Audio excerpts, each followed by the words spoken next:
足でそりよ風のように月見原をパドルパドル. Hey guys, it's December and we are so close to Christmas. It's becoming more and more unbearable to go into retail stores. Between Mariah Carey coming back like Jesus Christ every Christmas and all the bitchy customers, retail stores are kind of a hellhole at the moment. Now you could be asking, what does Mariah Carey and the Padoru have to do with this video? And well, they're both seasonal memes. And today we're going to be talking about memes. So let's get to it. What is a meme? Well, memes have been around for years now.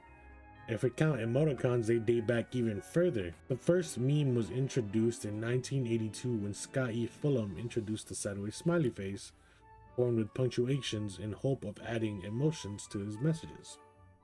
However, the term meme was actually used even further back in 1976 by British evolutionary biologist Richard Dawkins.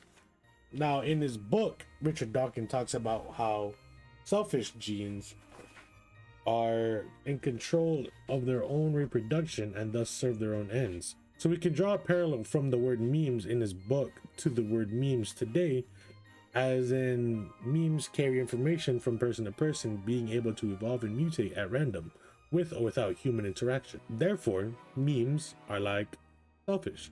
Now, this is a lot of information for the simple explanations of what memes are, and obviously the term meme is defined differently depending on the website you go to, either Urban Dictionary or any other such website. Also, it may not be entirely necessary to have gone through this entire explanation because it has really not that much to do with what our further topic is. Today, we're going to be categorizing the vast amount of memes out there and try to make a little more sense of them for the new people. So I thought I would share that little snippet of information anyway. So let's get to it. So most people split memes into 8 different tiers, and I'll run through them real quick for you guys. Tier 1 is normal memes, pictures with captions that make sense, are easy to understand, and are usually regarded as unfunny. They convey a clear emotion or message. Tier 2 memes are memes that are quasi old, means that they're old but not really. They've been around long enough to be exploited in further tiers, but not relevant enough to be liked on their own. Tier 3 memes are recently dead memes. They've made their rounds, never really stuck around. Still kind of funny, but they've been passed now. It's kind of like trends. Tier 4 memes are currently popular and still in circulation. Usually obscure to understand without prior knowledge of the internet or pop culture.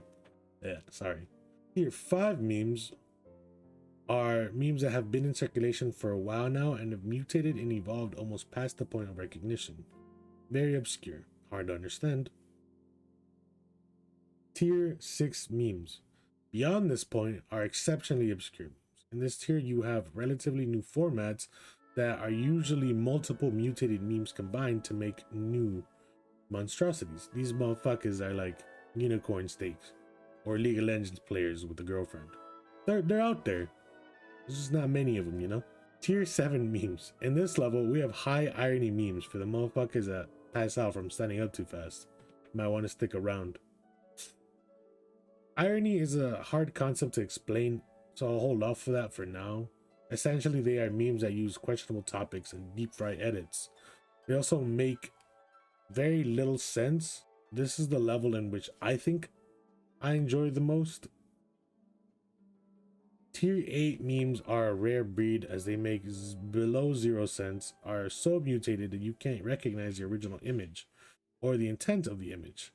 Rather hard one to come by, but they're out there. This tier list is usually how people would describe memes. Unfortunately, the list only makes sense to people that are already part of the community or culture. Once past the 3rd tier, it becomes hard for someone that is new to understand. So instead, I want to help by organizing the memes into categories that should be a little easier to understand for beginners.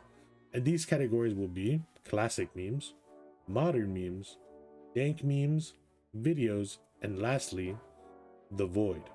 So to begin, the classics. We call the first gen of memes the classics. These were images with usually ironic captions, and they were so loved they were so loved that they even gave them names. We have names such as Bad Luck Brian, Psycho Girlfriend, and Successful Black Man. There's other ones like Asian Parents and The Success Baby. Looking back at it, it's kind of hard to understand why we named them that way, and maybe they're a little racist. These memes were the first internet memes of their kind, now more commonly used amongst the elderly and beginners because, again, they're easy to understand, they have an ironic punchline, and can be funny with the right subtext. This could also be described as boomer humor. But even with that fact, and the fact that the jokes are a little corny, people still regard this category as almost sacred. This is where it all started. With the creation of the classics marks two things. One, the beginning of modern memes, and two, the beginning of the fall of human humor. Because we used to need legitimately well-structured jokes, but now we just laugh at Moving on. Modern memes. This category is full of normal memes, normal being memes that are pretty easy to understand and mostly pictured with captions. They convey pretty specific emotions or thoughts. They mimic the classic. Sadly, these memes will never be considered the classics to later generations because they're replaced so quickly. None of them are ever able to really stick around long enough to be considered even remotely close to what the classics used to be. They are like trends. They just kind of come and go. Kind of like me. This, though, is the most diverse category of memes in terms of people that view them. You have the boomers with their little exercise. I thought you meant extra fry. That bullshit. And the normie casual with the modern problems require modern solutions caption. To the veteran meme enjoyer and the motherfucking bottom text. There is something for everyone to enjoy. So just stick around. Look, I'm sure we can find some for you. Some that makes you laugh, some make you giggle. This is a good category for most people. Dank memes. This category is my favorite because I understand them. If you don't have the prior knowledge, then it's hard to enjoy these. Dank memes are more obscure because they usually merge more than one meme together to create an entire new abomination or take advantage of older memes. Other methods of creating dank memes are deep fry, and if you want to go further than that, you can nuke these motherfuckers. Essentially, a deep fried meme is an image that has been severely distorted by adding noise to it via photo editing software. Nuked memes are just deep fried memes but with more radiation, you know? A dank meme can also be created by deep frying a modern meme or a classic meme. Meme categories are kind of like Pokemon evolutions, except instead of EXP to evolve, you give them meth. Now let's talk about other harder topics in this category. Irony.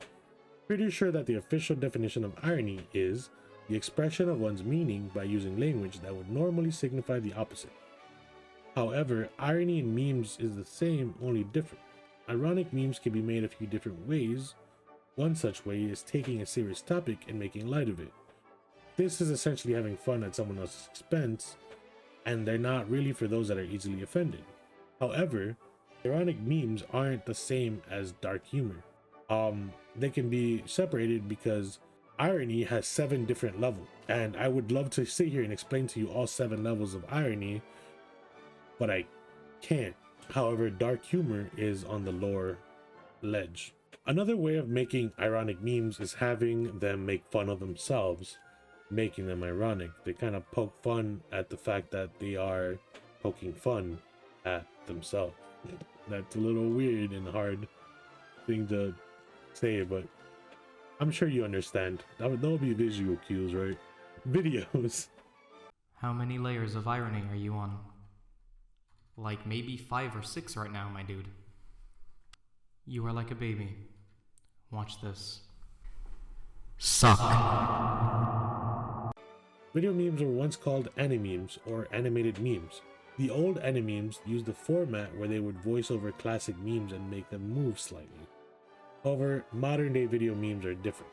Video memes have several different subcategories such as base boosted and deep fried as well as ironic, and there are plenty of places you can consume these kinds of content, such as the now dead Vine, TikTok, YouTube, and Instagram.